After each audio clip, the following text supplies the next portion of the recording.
My sister told me a funny joke after her funeral. By Robot Vampire. I'm not a strong man. I never have been. Yet, I remain the only one who didn't have a glassy coat covering my eyes. I stood in the line to see my sister one last time amidst a sea of strangers who regurgitated cliché condolences. I'm so sorry for your loss. If you need anything. She was so young, so pretty. Yeah, I understand they felt a small amount of grief from my family, but that probably didn't stop them from going home that night and fucking the shit out of their wives, husbands, or some strangers they just met at a bar. Each time someone came up to me, I just imagined them thrusting their body into someone else. Still, I gave a faint smile and told them, thank you. Being back in town was always nostalgic, especially if you've been away 3 years. There's just something about being back after your sister blows her brains out with a pistol that makes it a little less of a trip down memory lane. The line moved slowly. I'm not sure when my memories came, but they showed themselves into my mind without bothering to wipe their feet first. I remembered my sister and I when we were little. I told her I had an imaginary friend once and she got real excited. She kept on asking me what mine looked like and what was its name. I made up something on the spot and I told her it was a monkey named Cheeseball. She would go on and on about hers. How it would whisper just behind the corner of a wall. A shy thing named Gunther, trying to talk to her. I always thought she was dumb because of it. It took me years before I told her I never had an imaginary friend. The line lurched forward. A few old people queued around behind me. I looked around the room and remembered thinking how none of our high school friends were there. I was never really popular, but she was a social butterfly. She was never really without a date or some sort of boy toy. Though she insisted her imaginary friend was still her best friend.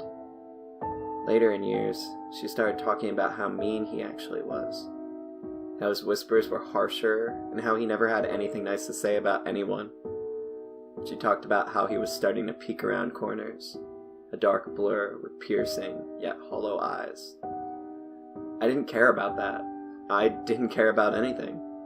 High school is where I developed clinical depression. Instead of talking about it, though, I planned to fix the problem permanently. I always thought I was going to be the one to pop a cap in my dome piece, not my sister. Of course, I couldn't show how I felt in front of my family, or friends. I especially couldn't let my sister see how truly empty I was. How every laugh echoed inside me, made me worried if people bought my feigned laughter. I had my own secret area in the attic. I had a lot of stuff stashed away up there. I had a bottle of Jack Daniels I stole from a liquor cabinet that belonged to one of my friend's parents. I had a bunch of suicide notes that I had wrote out. Some were apologetic, others were hateful. I wrote them in case I drank enough liquid courage to finally do the deed. I used to go up there and grab the gun I had hidden away, the one my sister found in my dad's study room. She played with it one day, and I took it away from her just before lecturing her on how dangerous guns are, and how she should never play with them. I used to hold it against my head and pull the trigger, letting it click against my temple. I remember lusting for a bullet to tear through my skull, and let death fill the hollowness inside of me. Dad, surprisingly, never asked about his gun.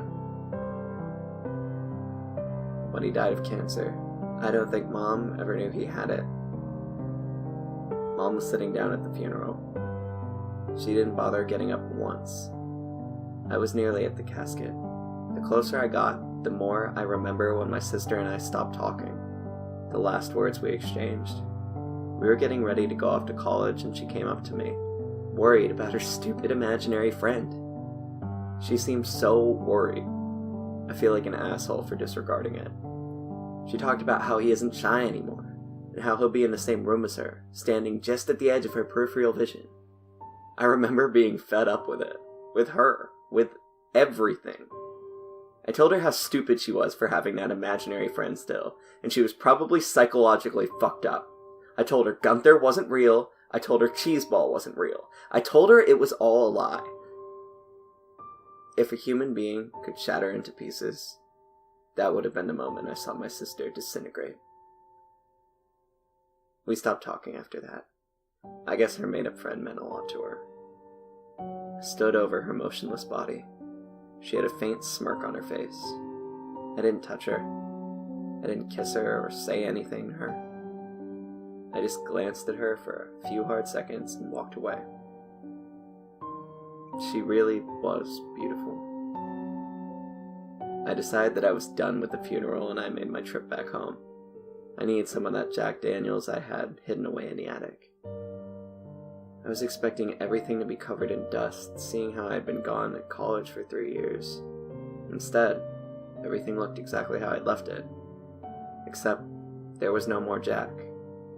Of course, I muttered to myself, picking up the empty bottle. Then, I noticed all my letters were gone. And so was the gun. Instead, there was only one. It was printer paper, written with a Sharpie. Hey bro, I'm sorry, but if you're reading this, chances are you already went to my funeral and know what happened. I'm sorry.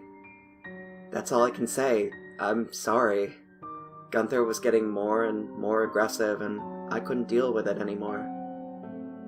I know you told me to never play with guns, but I guess it went in one ear and right out the other.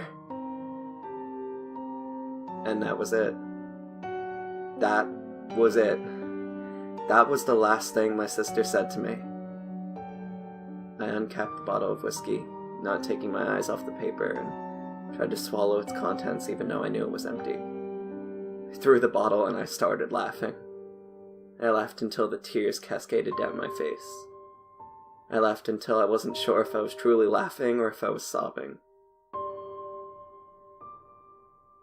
It was all my fault. All my fault.